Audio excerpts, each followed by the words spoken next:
Welcome to the spectacle of the century, Ayodhya Extravaganza. Prime Minister Narendra Modi's grand inauguration of the international airport on January 22nd is the event to watch.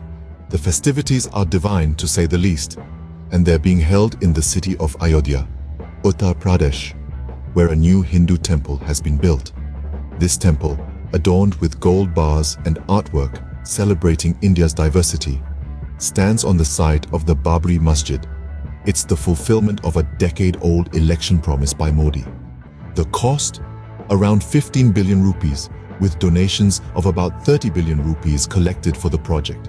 The temple's opening is expected to boost Modi's party in the upcoming national elections. It's a site of controversy claimed by Hindus as the birthplace of Lord Ram and by Muslims as the location of the Babri Masjid. Despite the tension, the Supreme Court granted permission for the temple's construction in 2019, ending the dispute. Stay tuned for more updates on the Ayodhya Extravaganza.